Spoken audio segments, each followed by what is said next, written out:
चलो देखो, first chapter में हम लोगों ने पढ़ा था किसके बारे में? हरिवंश राय बच्चन के बारे में। कविता का नाम क्या था? आत्म परिचय। उस चैप्टर में हम लोगों ने देखा था क्या? हाँ, हम लोगों ने हरिवंश राय बच्चन जी के माध्यम से खुद के जीवन को समझना सीखा था कि उन्होंने अपने बारे में किस तरह से लिखा और वो अपने आप को किस नज़रिए से देखते थे और हमें अपने आप को किस नज़रिए से देखना चाहिए। तो आज अपन इस चैप्टर में देखेंगे अपनी आंखों के सामने एक रंगीन सा आसमान खोल करके। आप सभी लोगों ने पतंग को खूब उड़ाया होगा, उड़ती हुई देखी तो होगी, देखी है? अगर आप लोगों ने पतंग को उड़ते हुए देखा है तो मुझे बताओ, एक पतंग में और एक बच्चे के मन में क्या समानता है? ऐसा लगता है तो आसमान ही उड़ रहा है। इस कविता में आलोक धनवा ने क्या किया है? बच्चे के मन और पतंग में क्या समानता है उसको बताने की, समझाने की क्या करिए कोशिश की है। हाँ, ये बात है ना। जैसे पतंग ऊंचाई पर उड़ती है ना, वैसे ही बच्चों का मन भी तो है जो आसमान में उड़ रहा होता है, ऊंचा ऊंचा उड़ रहा होता है, सोच रहा होता है कि मुझे ये करना है, वो करना है, फलाना ढिमकाना, इस तरह से, है ना। तो वैसा ही कुछ इसका मतलब संकेत है। इस पतंग को यहाँ पर किसका संकेत माना गया है? हौसलों, इच्छाओं और हौसलों का प्रतीक माना गया है इसमें। किसको?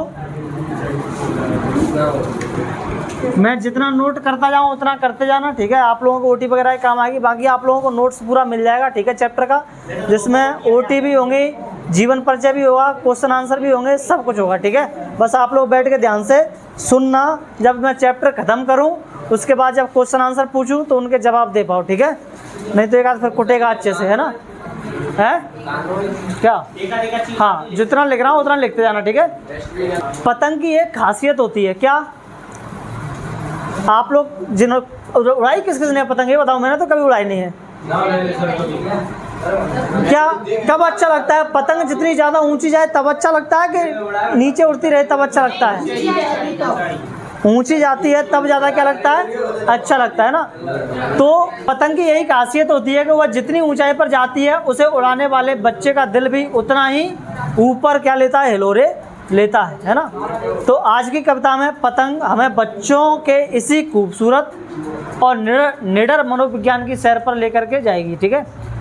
यानी कि जिस तरह से पतंग ऊंचाई पर जा रही है बिल्कुल निडर हुए, ना डरना ना कुछ करना, वैसे ही ये कविता है जो कि हमें लेकर के जाएगी, ठीक है? तो सबसे पहले अपन आलोक धनवा के बारे में बात कर लेते हैं कि ये कौन थे, इनके परिचय के बारे में, ठीक है?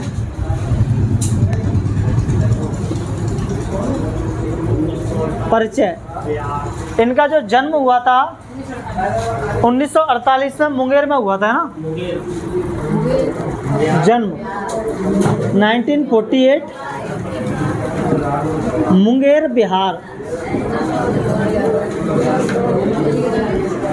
मुंगेर पे हुआ था, कहाँ पर? बिहार में, ना।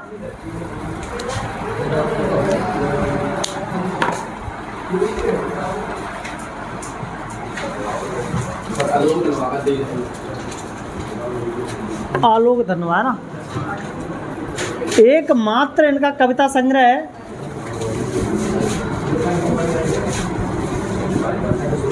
एकमात्र इनका कविता संग्रह है, उसका नाम है दुनिया रोज बनती है। दुनिया रोज बनती है।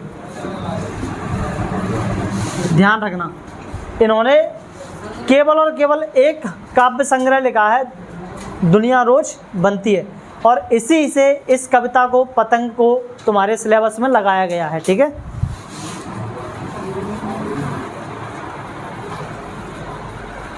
इनकी जो प्रमुख रचनाएं थी,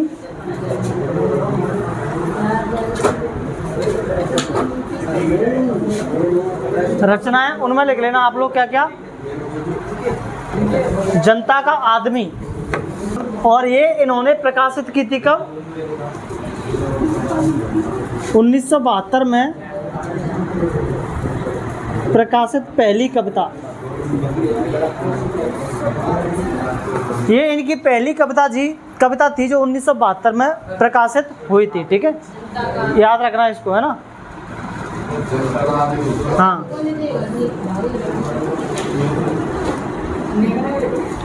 भागी हुई लड़कियां, भागी हुई लड़कियां कि भीगी हुई लड़कियां, रुक जा जरा देख लूँ एक बार। आप भागी हुई हैं, ठीक है। ब्रूनो की बेटियां,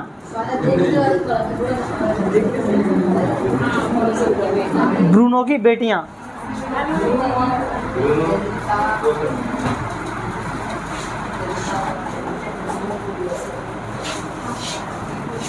और ये जो तुम्हारा काव्य संग्रह प्रकाशित हुआ था, ये हुआ था 1988 में, ये भी लिख लेना, ठीक है। अरे इधर आए, यहाँ बैठ जा। 1988 में, ठीक है, इसको भी लिख लेना वहाँ। सॉरी 88 नहीं है, 98 है, 1998, ठीक है। इनकी ये कविताएं इतनी पावरफुल थी, इतनी पावरफुल थी कि कई कवियों की ज़िंदगी निकल जाती है लिखते लिखते, लेकिन वो इतने पॉपुलर नहीं हो पाते। लेकिन जैसे ही ये कविता लिखते और इनकी कविता अखबार में छपी, ये इतने पॉपुलर हो गए कि बहुत ज़्यादा, है ना, कुछ ही कविताओं से। तो वो व्यक्ति थे, मतलब शानदार कवि थे। इनकी ये जो कविता है तुम्हारा जनता का आदमी, जनता का आदमी, तो ये इनकी वो काव्य संग्रह है ना। लड़कियों को ये कविता ज़रूर पढ़नी चाहिए, है ना। कौन सी वाली? भागी हुई लड़कियां, ठीक है, ज़रूर पढ़ना। आज जाके आज ही समरी निकालना, है ना, और देख लेना है कहाँ मिल जाएगी, कहीं भी। आजकल तो चैट जीपीटी का ज़माना है ना, उस पर समरी निकालो, तुरंत पढ़ लो हाल, ठीक है। महिला स्वतंत्रता और पितृसत्तात्मकता पर गहरी चोट की गई है इस कविता में। यहाँ पे जो भागी हुई वर्ड लगा हुआ है, भागी हुई लड़कियाँ, इसका मतलब है कि आप लोगों के जो एक तो था इसका नेगेटिव अर्थ। नेगेटिव अर्थ का मतलब जिसको आप लोग अभी निकाल रहे हैं कि भागी हुई लड़कियां, मतलब जो घर को छोड़ करके भाग गई किसी के साथ में, है ना। एक तो ये वाला मीन्स आप लोगों के माइंड में आ रहा होगा, लेकिन इसका मीन्स वो बिल्कुल भी नहीं है। भागी हुई लड़कियों का मतलब यहाँ पे इसका ये है कि समाज के द्वारा थोपी गई रूढ़िवादी चीज़ें, है ना। रूढ़िवादी चीज़ें का मतलब है कम उम्र में शादी कर दो, है ना, और लड़कियों को पढ़ाना लिखा, मतलब 12th के बाद पढ़ाई बंद करा दो उनकी, है ना, उनको फैसले मत लेने दो, उनको घूमने मत जाने दो कहीं, है ना। तो ये सारी की सारी चीज़ें, तो ये इनको कहते हैं अपन, ये जो बेड़ियाँ हैं समाज ने जो थोपी हैं, चार दीवारी के अंदर बंद करके रखना, घर के सारे काम किस पर करवाना, लड़कियों पर करवाना, है ना, वो सारी चीज़ें, है ना। इस कविता में बताया गया है कि कैसे लड़कियां, जो चार दीवारी के अंदर रहने वाली लड़कियां, कैसे उन बेड़ियों को तोड़ करके घर से बाहर निकलती हैं और खुद की पहचान बनाती हैं, ठीक है। उस चीज़ के बारे में इसमें बात की गई है, तो पढ़ना चाहिए आप लोगों को, है ना। अच्छी कविता है।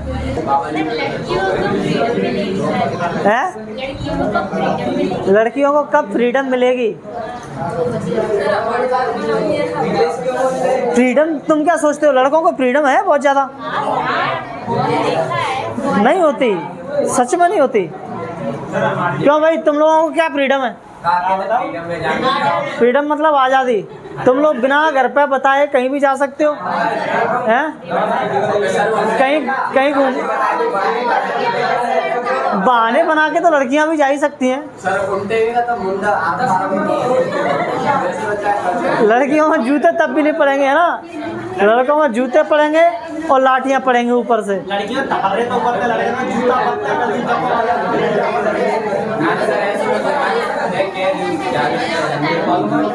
हाँ, लेकिन उतनी पाबंदियां नहीं है जितनी पाबंदियां लड़कियों के ऊपर होती हैं, है ना। वो एक सामाजिक ढांचा है, समाज में लड़कियों को महिलाओं को शुरुआत से ही कमज़ोर समझा गया है ना।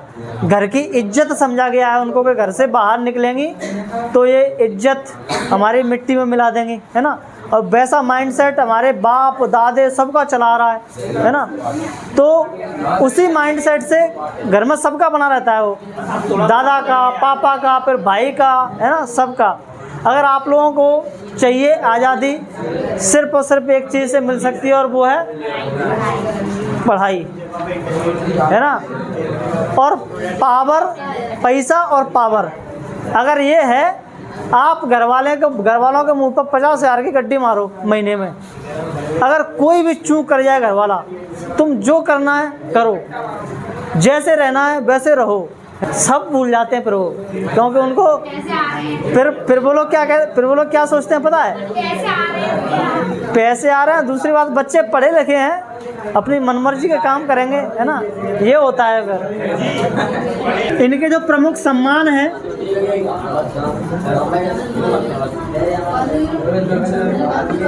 बात है नहीं, राहुल सम्मान,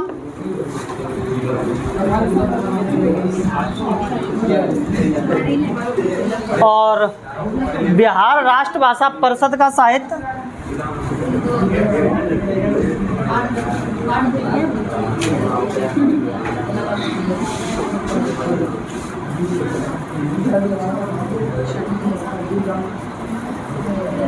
बिहार राष्ट्र भाषा परिषद का साहित्य सम्मान,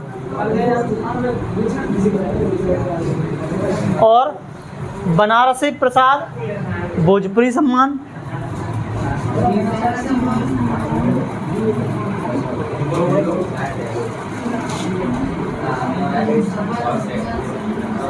भोजपुरी सम्मान, और एक और था पहल सम्मान। इतने सम्मान इन्हें मिले जा चुके हैं अभी तक हिंदी साहित्य में, ना। बता तो दीजिए कैसे कैसे राहुल सम्मान।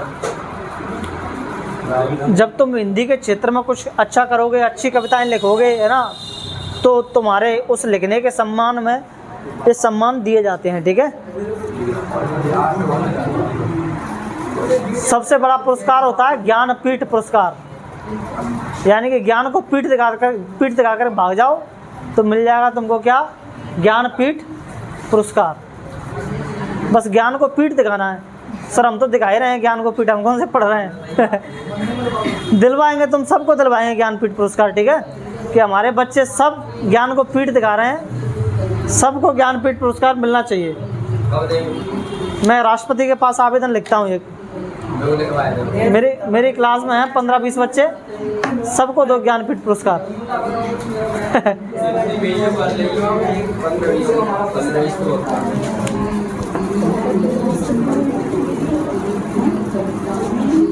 अब इनका भाव पक्ष और कला पक्ष देख लेते हैं, ठीक है।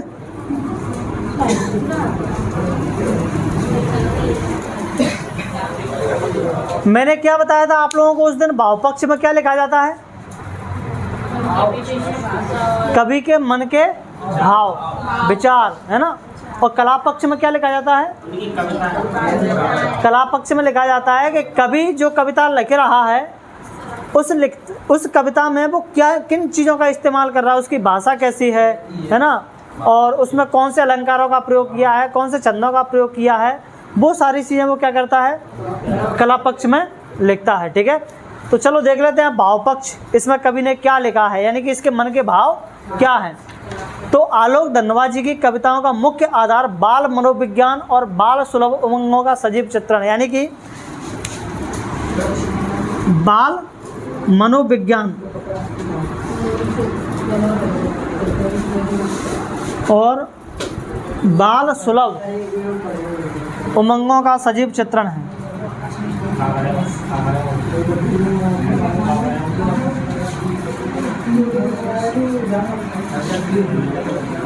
सजीव चित्रण किया गया है ना। हाँ, इधर आ जा, इधर बैठ जा कहीं। हैं? तो वहाँ बैठ जा, उधर आ जाना, जहाँ आगे ना थोड़ा सा।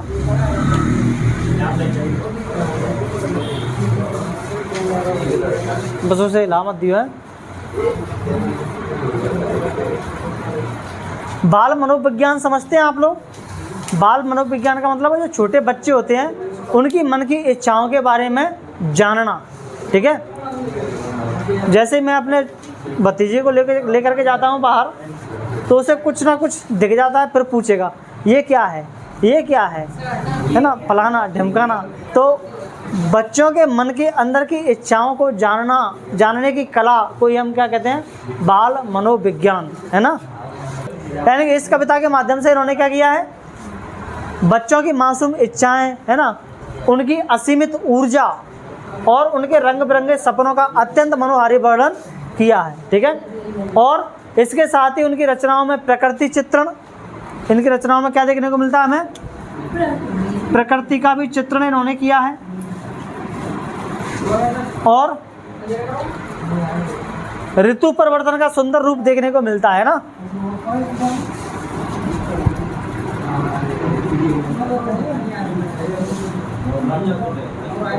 ऋतु परिवर्तन जिसमें वे क्या करते हैं, ऋतु परिवर्तन में आप लोग देखेंगे, अभी अपन आगे पढ़ेंगे, इन्होंने बादलों के मूसलाधार अंधेरे और बरसात के बीतने के बाद शरद ऋतु के चमकीले साफ और नए सवेरे के आगमन को प्रकट करते हैं। इनकी कविता यह गहरा संदेश भी देती है कि बच्चे छतों के खतरनाक कोनों से गिरकर भी संभलते हैं और अपनी निडरता के बल पर हर प्रकार के भय पर विजय प्राप्त कर लेते हैं। आप लोगों के गांव में, आप लोग गांव से कौन कौन है, सब गांव से ही होंगे, है ना।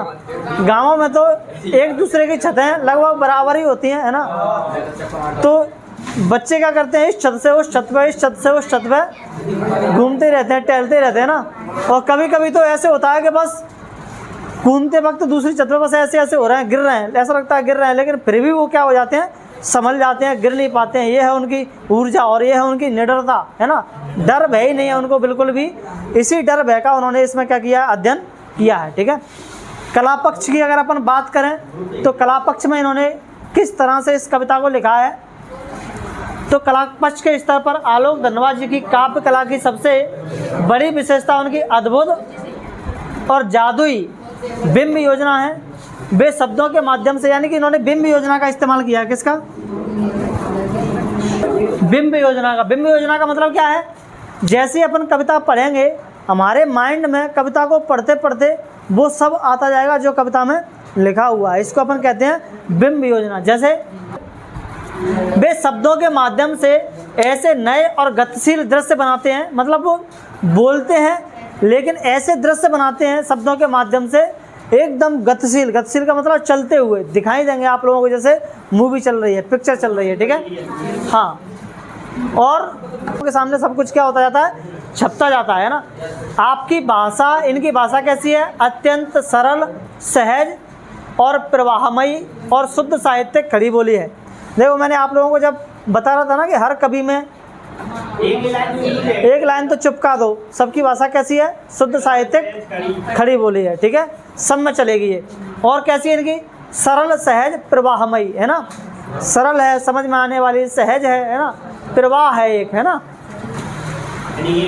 हाँ, जिसमें गजब की दृश्य क्षमता यानी कि विजुअल पावर है। और इन्होंने अलंकारों में किस किस का यूज किया है, अनुप्रास अलंकार और पुनरुक्ति प्रकाश अलंकार, जैसे धीरे धीरे गिर कर आगे अपन पढ़ेंगे पंक्तियों में, ठीक है। और प्रकृति तत्वों का सुंदर मानवीकरण करने वाले अलंकारों का बहुत ही स्वाभाविक और सहज प्रयोग किया, यानी कि इन्होंने मानवीकरण अलंकारों का भी प्रयोग किया है। मानवीकरण अलंकार, है ना। अब वही अपन आगे अलंकार पढ़ लेंगे तो आप लोगों को समझ में आ जाएंगे कि इनका मतलब क्या होता है। अभी हम लोगों ने अलंकार पढ़े नहीं है, ठीक है। तो आप लोगों को इनके मीन्स शायद ना समझ में आए कि मानवीकरण क्या होता है। जहाँ पर प्रकृति को मानव का रूप दे दिया जाता है उसको अपन क्या बोलते हैं, मानवीकरण अलंकार बोलते हैं, है ना। जैसे साहित्य में स्थान क्या लिखोगे बताओ हर कवि का। समकालीन हिंदी कविता में आलोक धनवाद जी का स्थान सर्वोपरि है, ठीक है। अपनी अनूठी काव्य संवेदनशीलता, सामाजिक सांस्कृतिक सक्रियता और बिंबों के जादुई संसार के कारण वे अत्यधिक हिंदी काव्य जगत में सदैव अदर के साथ स्मरणीय रहेंगे। बाकी मैंने आप लोगों को एक बार लिखा दिया इसका ढांचा, उसी लाइन को इस्तेमाल करो, ठीक है, सारे कवियों में, ठीक है। चलो अब हम चैप्टर को पढ़ लेते हैं, ठीक है। अभी क्या कर रहे थे, अभी तो हम लोग बस इसी को देख रहे थे, है ना। चलो तो थोड़ा सा एक आध को ठोक पीट लें ना, जो सो रहे हैं उनको थोड़ा जगा दें। हाँ भाई बताओ, पतंग कविता के रचयिता कौन है?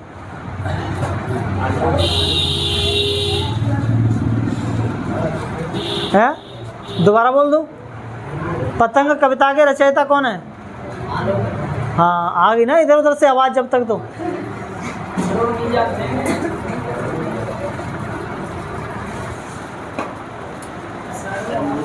हाँ, हम मुंडी नीचे कर लेंगे, ऐसे दिखे ही नहीं पीछे से, हैं? हाँ, तू भी बात कर रहा था खूब सारी, क्या नाम तेरा? हाँ, बता आप, चल जल्दी फटाफट से, नहीं तो स्वागत करता हूँ तेरा मैं आज। आलोक धनवा का एकमात्र काव्य संग्रह कौन सा है?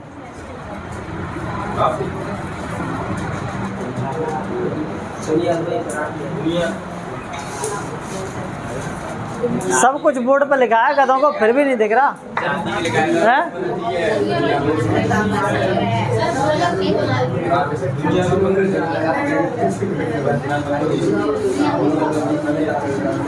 तो ध्यान दो भाई, नहीं तो एक आध कुटकुटा जाएगा, ध्यान रखना है ना। चलो कविता पर आते हैं हम अपनी पे, ठीक है? आप पढ़ के सुना सकते हो क्या किस कविता को? जरा सुना के बताओ मेरे को कोई।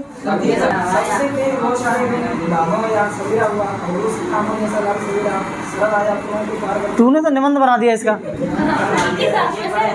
कविता पढ़ना है, कविता, कहानी नहीं। कविता पढ़ना है, कविता, कहानी नहीं। तूने तो कहानी बना दी उसकी। मुझे सुनो ध्यान से, मैं कैसे पढ़ रहा हूँ। सबसे तेज बौछारें गईं, बादों गया सवेरा हुआ, खरगोश की आँखों जैसा लाल सवेरा, शरद आया पुलों को पार करते हुए, अपनी नई चमकीली साइकिल तेज चलाते हुए, घंटी बजाते हुए, ज़ोर ज़ोर से चमकीले इशारों से बुलाते हुए, पतंग उड़ाने वाले बच्चों के झुंड को। ऐसे पढ़ते हैं, ठीक है? अरे बस बस, अरे नहीं तो इमेजिन करो। अब आप लोग इमेजिन करो, ये क्या कह रहे हैं? अगस्त सितंबर का महीना है, कौन सा? अगस्त सितंबर का। और अगस्त सितंबर के महीने में क्या होता है? भयंकर बारिश। कभी कभी तो रातें एकदम काली हो जाती हैं, किसकी वजह से? बादलों की वजह से, है ना? मूसलाधार क्या होती है? बारिश होती है। और तुम घर से बाहर खेलने के लिए जा सकते हैं क्या ऐसे में?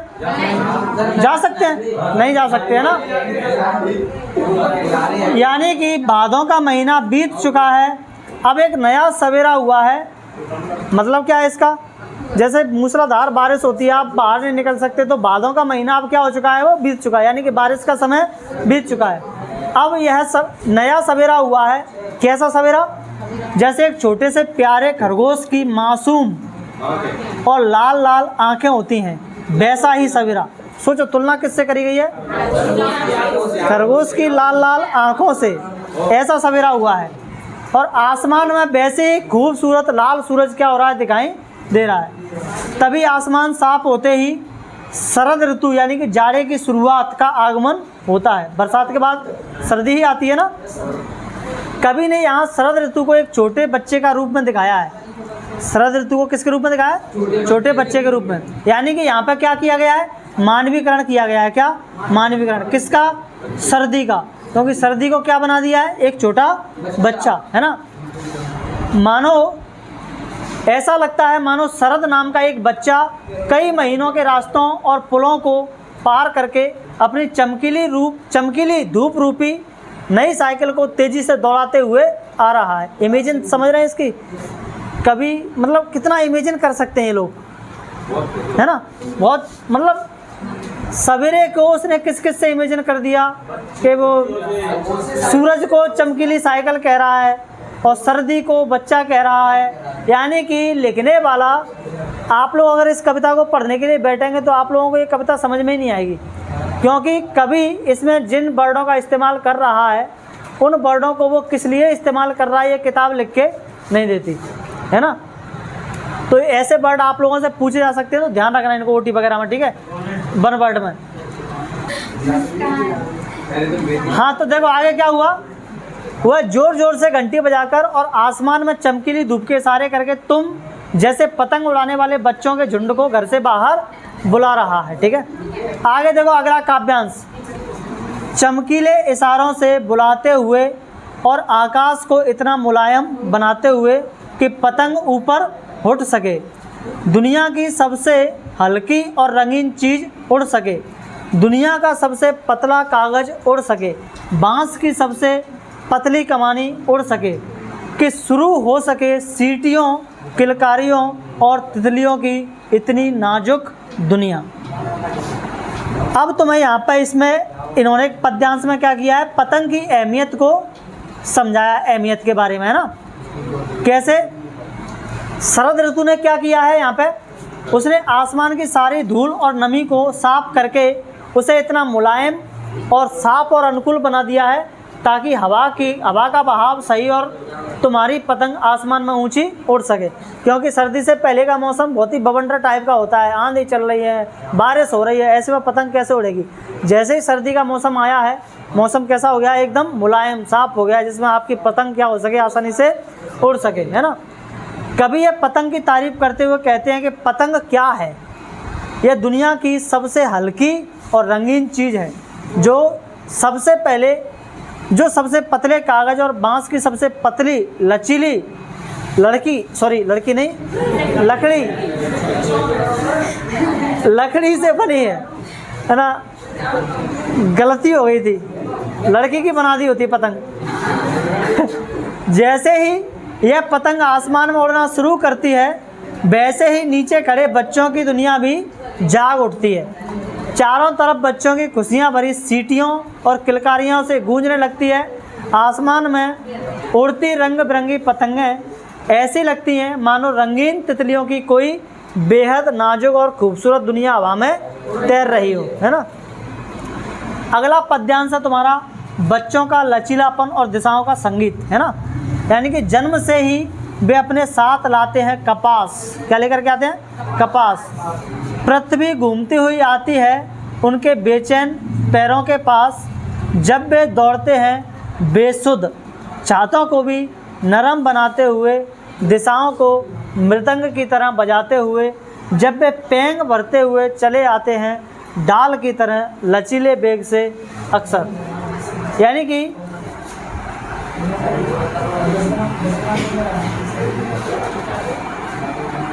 बताओ मुझे, जब तुम लोग छोटे थे, तुम लोग छतों पर इतनी तेज भागते थे, गिरते थे, फिर भी तुम्हें चोट नहीं लगती थी, ऐसा क्यों है? कवि के माध्यम से सुनते हैं कि कवि है, देखो कवि क्या कह रहा है इस मामले में। कवि कह रहा है, कवि इसका जवाब देते हैं कि बच्चे तो जन्म से ही अपने साथ कपास यानी कि रुई जैसी कोमलता और लचीलापन लेकर के आते हैं। उनका शरीर इतना मखमली होता है कि कठोर छतें भी उनके पैरों के नीचे आकर नरम महसूस होने लगती हैं। तो अपनी बॉडी में वो कपास भर लाए हैं ऑलरेडी, है ना। अब गिरेंगे छत पे है तो कैसा लगेगा उनको, नरम महसूस ही होगा, है ना।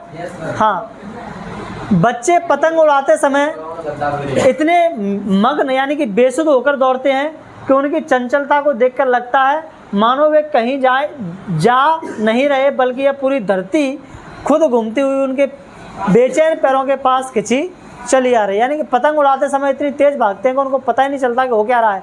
हम भाग रहे हैं कि पृथ्वी हमारे पीछे भाग रही है।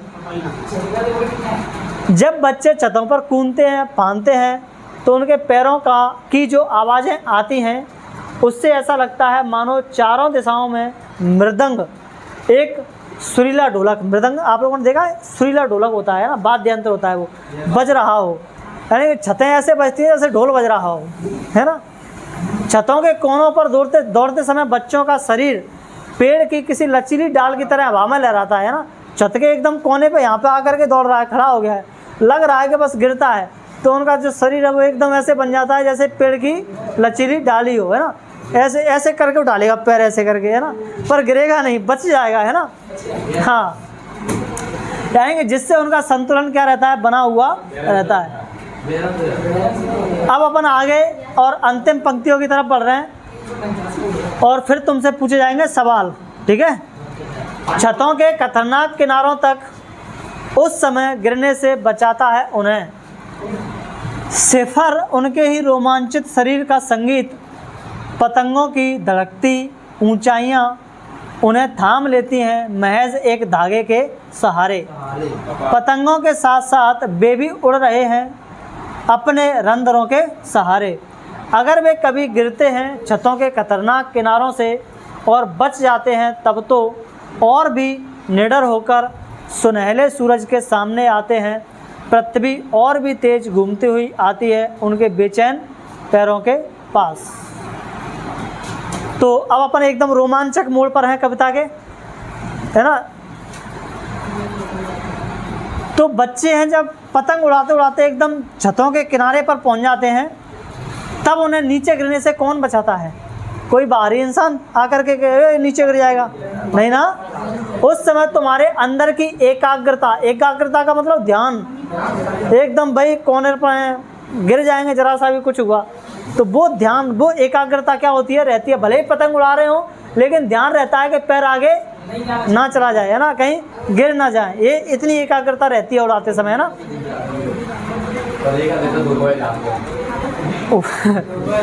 हाँ, कभी कभार हो भी सकता है। तो उस समय तुम्हारे अंदर की एकाग्रता और तुम्हारे उत्साहित यानी कि रोमांचित शरीर का आंतरिक संतुलन ही तुम्हें गिरने से क्या करता है, बचाता है। आसमान में जो पतंग ऊंचाई पर धड़क रही है वह तुम्हें नीचे गिरने नहीं देती, बल्कि तुम्हें केवल एक पतले कच्चे धागे के सहारे हवा में थामे रखती है ना। तुम्हें पतंग का जो पतला धागा है वही तुम्हें क्या करके रखता है, रोक करके रखता है।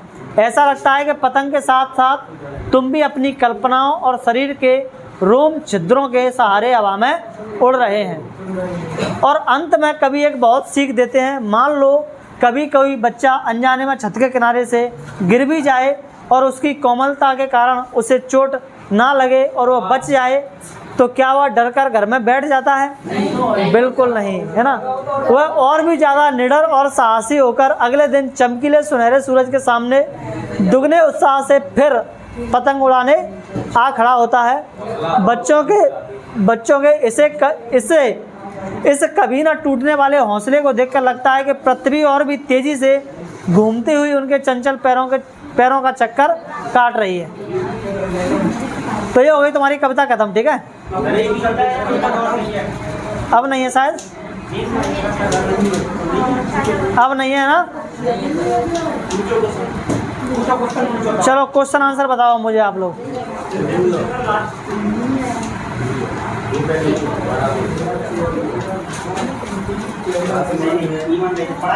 बताओ, सबसे तेज बौछारें कहीं, जिसको पूछूंगा वही बताएगा, ठीक है।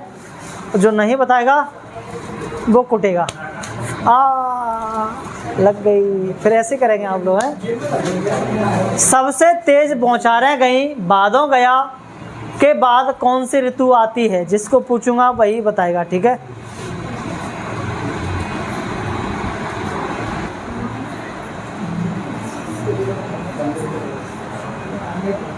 हाँ भाई बताओ। हैं? ध्यान भूल गया। सबसे तेज बौछारें गई बादों गया के बाद कौन सी ऋतु आती है?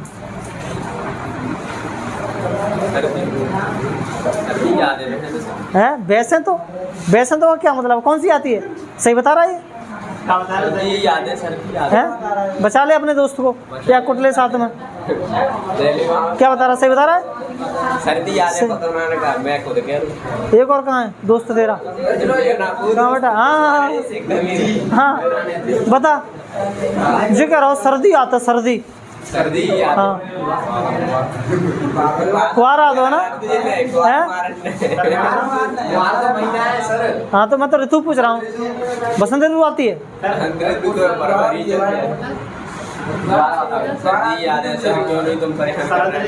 सबसे तेज बौछारें गई बादों गया के बाद कौन सी ऋतु आती है? हैं? किसी सपोर्ट कर दिया? अरे भैया, बरसात के बाद सर्दी तो आती है, इसमें क्या सोचना है। हाँ अब बताएगा पीछे से एक, ये बताएंगी दोनों, ठीक है। दोनों मिलके बता देना, ठीक है।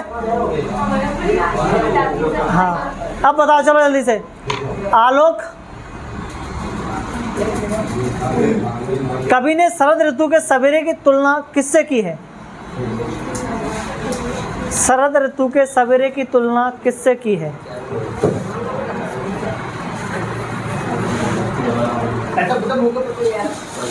हाँ तू बता। लाल आंखें, लाल आंखों से, मेरी लाल आंखों से है, भैंस की लाल आंखों से है, कबूतर की लाल आंख, गैया की लाल आंख, खरगोश की लाल आंख, किसकी लाल आंख थी? हाँ खरगोश की लाल आंख थी, है ना। अगला क्वेश्चन, शरद ऋतु क्या पार करते हुए, शरद ऋतु क्या पार करते हुए आती है? ट्रेन को, बस को, रोड को, पुल को? पुल को, हाँ। अगला क्वेश्चन, शरद बच्चों के झुंड को कैसे इशारों से बुलाता है? ठंडे इशारों से, गर्म इशारों से, काले काले इशारे करके, या चमकीले इशारे करके? चमकीले इशारे करके ना। कवि ने दुनिया की सबसे हल्की और रंगीन चीज किसे कहा है? पतंग को, है ना। चुपक क्यों रहा है उससे? दूर बैठ, चुपका चुपकी नहीं। हाँ अगला क्वेश्चन, पतंग में लगी बांस की लकड़ी को क्या कहा जाता है? हैं? लकड़ी कहा जाता है सर, और क्या कहा जाता है? हैं?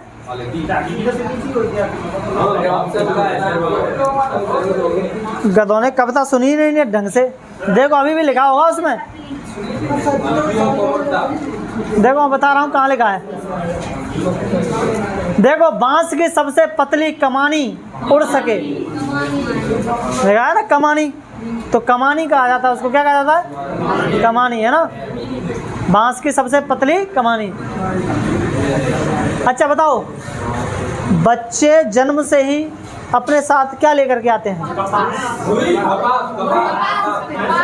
कपास। किसका प्रतीक है कपास? रुई का। कठोरता का, कोमलता का। छतों पर बेसुध दौड़ते समय बच्चों के लिए कठोर छतें कैसी हो जाती हैं? कोमल, मुलायम। बच्चों के दौड़ने की थाप से दिशाएं किसके समान बजने लगती हैं? उसको कुछ और नाम बताया था मैंने। अरे वो होता है ना, ढोलक, मृदंग, बांसुरी। हाँ मृदंग, है ना। अगला क्वेश्चन, बच्चों, हाँ ये हो गया। छतों के खतरनाक किनारों पर बच्चों को नीचे गिरने से कौन बचाता है? हाँ, पतंग की डोर। उनके ही रोमांचित शरीर का संगीत, अच्छा ये है उनके रोमांचित शरीर का संगीत, है ना, उनके ही रोमांचित शरीर का संगीत, ठीक है। आसमान में उड़ती पतंगें बच्चों को किसके सहारे थामे रखती हैं? धागा, महज एक धागे के सहारे, है ना। पतंगों के साथ साथ वे भी उड़ रहे हैं, बच्चे किसके सहारे उड़ रहे हैं? अपने रंध्रों, रोम छिद्रों के सहारे। बुक में लिखा भी है उसमें पंक्तियों में ना, है ये रोम छिद्र है ना, जो बाल है ना, रोम खड़ा हो जाते हैं ना। हाँ रोंगटे, हाँ इनसे आवाज आती है अंदर बॉडी में और ऐसा लगता है कि वो भी इनसे क्या कर रहा है? उड़ रहा है ना। हाँ, छतों के खतरनाक किनारों से गिरकर बच जाने पर बच्चों का स्वभाव कैसा हो जाता है? और भी निडर हो जाता है ना। अगला क्वेश्चन, गिरकर बचने के बाद बच्चे अगले दिन दुगने उत्साह से किसके सामने आते हैं? सूरज के सामने, है ना। अगला क्वेश्चन, बच्चों के बेचैन पैरों के पास कौन घूमती हुई आती है? पृथ्वी। अगला क्वेश्चन, घंटी बजाते हुए जोर जोर से मैं कौन सा अलंकार है? ये नहीं बता पाएंगे आप लोग, है ना। है घंटी बजाते हुए, इसमें कहाँ प्रकृति कहाँ दिख रही है तुमको? इसमें घंटी बजाते हुए जोर से कौन सा अलंकार है? घंटी बजाते हुए जोर से जोर जोर से वर्ड आया यहाँ पे, है ना। यहाँ पे जहाँ पर वर्ड की आवृत्ति 2 बार हो, नहीं, पुनरुक्ति प्रकाश अलंकार। बताओ, शरद आया पुलों को पार करते हुए में कौन सा अलंकार प्रयुक्त हुआ है? ये भी नहीं आप लोग बता पाएंगे, लेकिन इसको बता सकते हैं। शरद आया पुलों को पार करते हुए, सर्दी आ रही है पुलों को पार करते हुए, ये तो मानवीकरण हो गया ना। सर्दी को क्या बना दिया? इंसान बना दिया, मानव बना दिया, है ना। पतंग कविता किस छंद में रची गई है? पतंग कविता जो है वो किस छंद में रची गई है? तो इसको रचा गया है मुक्तक छंद में। कौन से छंद में? मुक्तक छंद में, ठीक है। हाँ,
इसमें से अगर आप लोगों के पास अगर क्यूबी हो, है ना, तो क्यूबी में कविता के आसपास के क्वेश्चन आंसर होते हैं। उनमें से पहला, दूसरा, तीसरा क्वेश्चन है जो कि आप लोगों को याद करना है बस, ठीक है।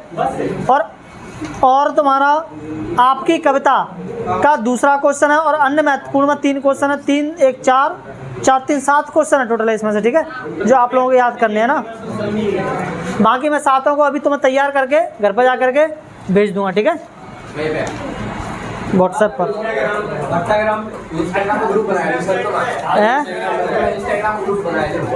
क्यों व्हाट्सएप पर क्या दिक्कत है? अच्छा, इंस्टाग्राम खुल जाता है, हाल है।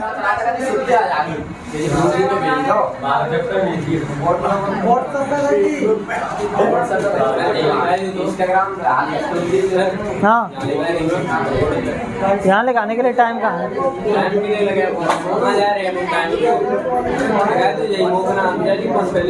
चलो एक क्वेश्चन है, बताओ जरा मेरे को आंसर इसका।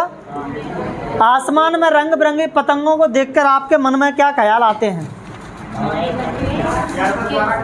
आसमान में रंग बिरंगी पतंगों को देखकर आपके मन में क्या ख्याल आते हैं? आसमान में उड़ती रंग बिरंगी पतंगों को देखकर बाल मन, यानी कि बच्चों का मन, असीम उत्साह और खुशियों से भर जाता है। अब आप लोग तो बच्चे हैं नहीं, इसलिए आप लोगों को कोई उत्साह नहीं हो रहा होगा, है ना।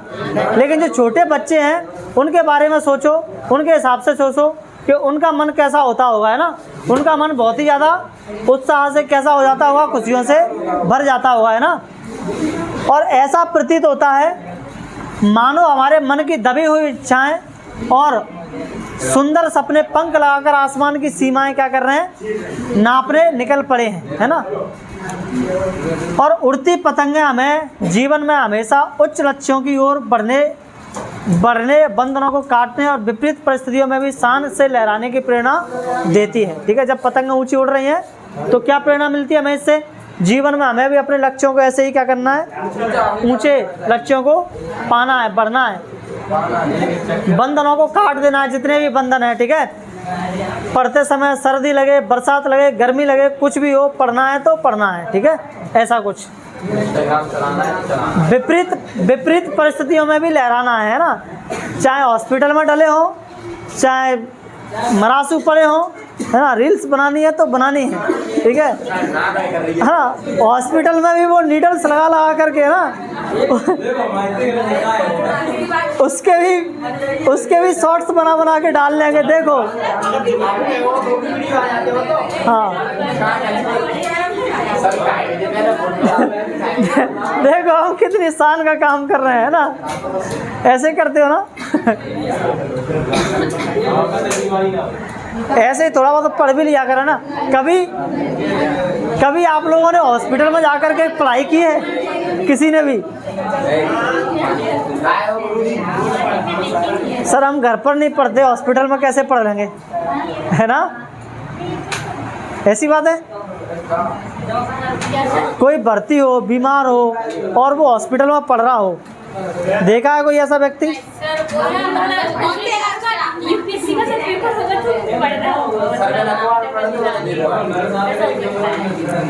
लेकिन हम लोगों ने सच में की है। मैं जब भी कहीं सफ़र पर जाता हूँ, है ना, कभी लंबा सफ़र होता है, ट्रेन व्रेन में जा रहा होता हूँ, तो अपनी 2-4 कहानी किस्सों की किताबें डाल के ले जाता हूँ उसमें और पढ़ते जाता हूँ। या फिर नहीं पढ़ते जाता हूँ तो मेरी जो है ना चेक लिस्ट है मूवीज़ की, उन मूवीज़ को साथ में रखता हूँ, तो देख लेता हूँ जाते जाते। सफ़र ख़त्म हो रहा है, मूवी भी देख ली साथ में। बहुत सारी मूवियाँ लिखी हुई हैं मेरे रजिस्टर में, जो कि मैंने अभी तक नहीं देख पाई। सर ने इतनी सारी मूवीज़ बताई थी देखने के लिए, पूरी नहीं हो पाई अभी भी। तो मैंने एक है आर्ट्स वाले बच्चों को तो मैं बताता रहता हूँ मूवी, है ना। तो ऐसे ही हम जब तैयारी कर रहे थे यूपीएससी की, तो उस समय बहुत सारी मूवियाँ मिली हमें देखने को, है।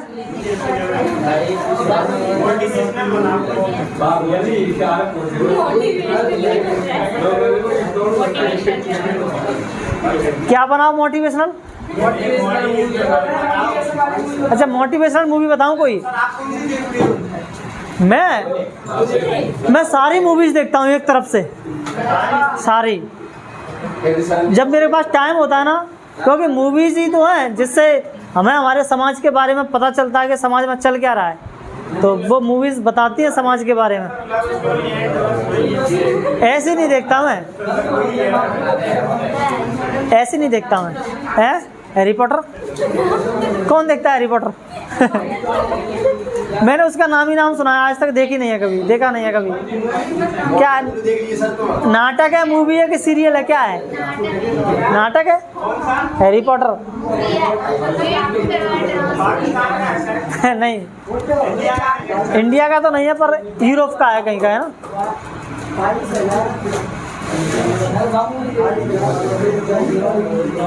देखो याद करते रहो, तुम्हारे 2 चैप्टर खत्म हो गए हैं, ठीक है? अगले संडे को तुम्हारा पहले टेस्ट लेंगे दोनों चैप्टरों का, फिर पढ़ाएंगे, ठीक है? क्वेश्चन आंसर कहाँ है? भेज दूंगा, मैं भेज दूंगा आज, ठीक है?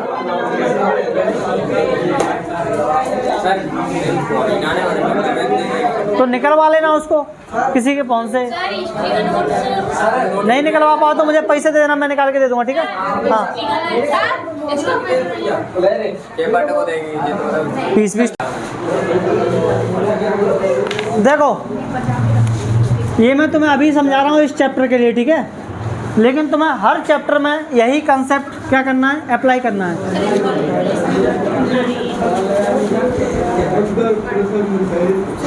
ये मैं बार बार नहीं सिखाऊंगा किसी चैप्टर के लिए, ठीक है?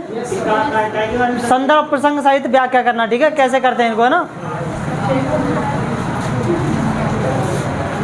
चलो देखो इधर, तो मैं यहाँ पे सिखा दे रहा हूँ आप लोगों को कि कैसे हमें संदर्भ प्रसंग सहित व्याख्या करनी है, ठीक है? संदर्भ तो हमारी पूरी बुक में बदलने वाला है नहीं, ठीक है? सब आप लोगों को ऐसे लिखना है। बस आप लोगों को क्या करना है, यहाँ पे जब अपन चैप्टर जैसे जैसे पढ़ते जाएंगे, वहाँ चैप्टर का नाम चेंज होता जाएगा और यहाँ पे कवि का नाम चेंज होता जाएगा, ठीक है? यानी कि इसमें तो 1 नंबर पक्का है, 4 नंबर का आता है ना, है ना? उसके बाद आएगा तुम्हारा प्रसंग, है ना? प्रसंग में हम क्या देखते हैं कि वो जो लाइनें हम पढ़ रहे हैं या कभी इसने जो पद्यांश पेपर में आया है, वो लाइनें क्या कह रही हैं, उनमें क्या बताया गया है, वो तुम्हारा क्या होता है, प्रसंग होता है ना। पंक्तियों को पढ़ें और खुद से सवाल पूछें कि इन पंक्तियों में मुख्य रूप से किसके बारे में बात हो रही है। जो हमें आंसर मिलेगा वही क्या है, प्रसंग, ठीक है? पंक्तियों को पढ़ो और उनसे पूछो कि इनमें चल क्या रहा है, इनमें बात क्या हो रही है। अगर तुम समझ में आ रहा है कि इनमें ये बात हो रही है, वही छोटा सा तुम्हारा क्या है, प्रसंग है, ठीक है? व्याख्या कैसे करनी है, व्याख्या की शुरुआत हमेशा इस पंक्ति से करें, कवि कहते हैं कि, है ना, इस तरह से शुरू करेंगे। उसके बाद लाइन बाय लाइन पंक्ति को पढ़ें और उनके अर्थों को सिंपल भाषा में क्या करते जाएं, लिखते जाएं। जैसी पंक्ति लिखी है वैसे का वैसा ही नहीं लिखना है ना। हाँ, उनकी पंक्तियों में जो वर्ड्स आए हैं उन वर्ड्स का अर्थ निकाल करके तुम्हें क्या करना है, लिखना है। जैसे हम अभी एक प्रैक्टिस करके देखेंगे, ठीक है। और एक होता है तुम्हारा विशेष, ये सबसे इम्पोर्टेंट पार्ट होता है इसका, है ना। विशेष में क्या लिखना होता है हमें, वैसे तो ये ज़रूरी नहीं होता लिखना, पर आप लोगों को मार्क्स चाहिए कि इनमें कहीं कोई गलती हो गई तो मार्क्स कटने के चांसेस हैं। अगर आप लोग इसको लिख दोगे तो वो इनमें हुई गलतियों को भी क्या कर देगा, माफ़ कर देगा। अगर आप लोगों ने संदर्भ प्रसंग व्याख्या में कुछ थोड़ी बहुत मिस्टेक करी है तो वो नंबर काटेगा। लेकिन अगर आप लोगों ने शिल्प सौंदर्य इसको लिखा है ना, विशेष को, तो फिर वो नंबर काटने से एक बार को सोचेगा कि चलो इसने कुछ एक्स्ट्रा तो लिखा है इसमें, कि चलो नंबर दे देते हैं, ठीक है। तो आप लोगों को वहाँ फुल मार्क्स दिलाने में क्या करेगा, हेल्प करेगा, ठीक है। इसमें क्या लिखते हैं, कवि की भाषा कैसी है ना, यानी कि इसमें अपन शिल्प सौंदर्य को लिखते हैं। क्या लिखते हैं, शिल्प सौंदर्य। ये क्या होता है शिल्प सौंदर्य,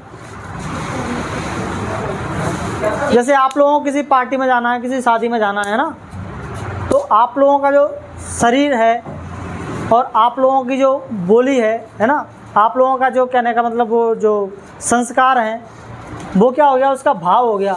लेकिन वो जो आप लोग लीपा पोती कर करके जाते हो, है ना, हाँ, कहीं कानों में लटका के, इधर लटका के, हाथ में पहन के, घड़ी पहन के, और पता नहीं क्या क्या करके जाते हैं, वो सब क्या है, शिल्प सौंदर्य, है ना।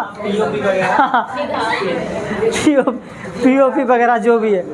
तो एक कवि अपनी रचना को कैसे सजाएगा, उसके पास क्या है ऐसा, तो उसके पास ये सब है। उसकी भाषा कैसी है, उसके अलंकार कैसे हैं, उसने बिंब कौन सा यूज किया है, उसने छंद कौन सा यूज किया है, उसने रस कौन से यूज किए हैं, तो ये सब इस कविता के क्या होते हैं, है ना, शिल्प सौंदर्य होता है उसका कविता का। इनसे कविता क्या बनती है, सुंदर बनती है। हम लोग पढ़ते भी हैं ना वो उसके बारे में, अलंकारों के बारे में। अलंकार क्या है, वो शब्द जो काव्य की क्या करते हैं, शोभा बढ़ाते हैं। जैसे एक स्त्री की शोभा उसके आभूषण बढ़ाते हैं, ठीक है, वैसे ही तो हम कविता को सुंदर बनाते हैं किसके जरिए, इन सब चीज़ों के जरिए, ठीक है। तो हमें विशेष में यही सब चीज़ें लिखनी होती हैं, ठीक है।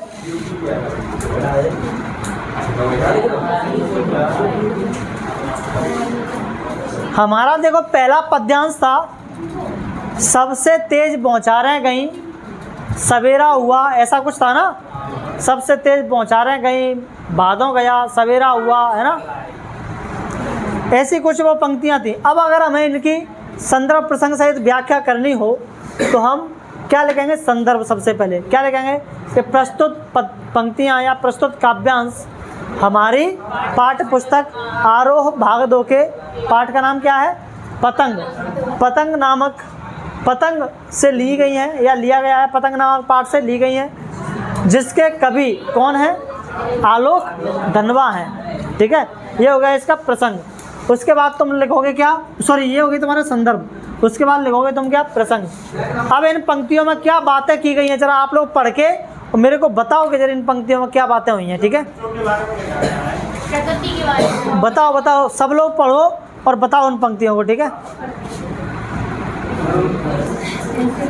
देखो, सबसे तेज बौछारें गईं भादों गया सवेरा हुआ, खरगोश की आंखों जैसा लाल सवेरा, शरद आया पुलों को पार करते हुए, अपनी नई चमकीली साइकिल तेज चलाते हुए, घंटी बजाते हुए, ज़ोर ज़ोर से चमकीले इशारों से बुलाते हुए। तो क्या हो रहा है इसमें, सबसे तेज बौछारें गईं भादों गया सवेरा हुआ, इसी लाइन से पता चल जाता है हमें, है ना, कि जो बरसात का मौसम है ना, वो चला गया है और शरद ऋतु क्या हो गई है, आ गई है ना। उसी के बारे में इसमें क्या किया गया है, वर्णन शरण कुछ किया गया है ना। यानी कि बरसात ऋतु के जाने के बाद शरद ऋतु आई है और इस ऋतु में जो भी बदलाव होते हैं उन बदलावों का क्या किया गया है, वर्णन किया गया है, बस सिंपल सा। अब उसकी व्याख्या करते जाओ। कभी कहते हैं कि भादों महीने की मूसलाधार बारिश और तेज बौछारें अब समाप्त हो गई हैं, इसके बाद अब नया साफ और चमकीला सवेरा आ गया है, ठीक है। मैंने आप लोगों को व्याख्या तो बताई दी ना सबकी, आप लोग आराम से कर लेना उनको, ठीक है। लेकिन भाई पढ़ते रहो, ठीक है। एक चैप्टर एक हफ्ते में ख़त्म हो रहा है, तो कम से कम उसको एक हफ्ते में पूरा अच्छे से तैयार तो कर लो। क्वेश्चन आंसर व्याख्याओं के साथ में सब कुछ। जाओ एक आध फीस लेके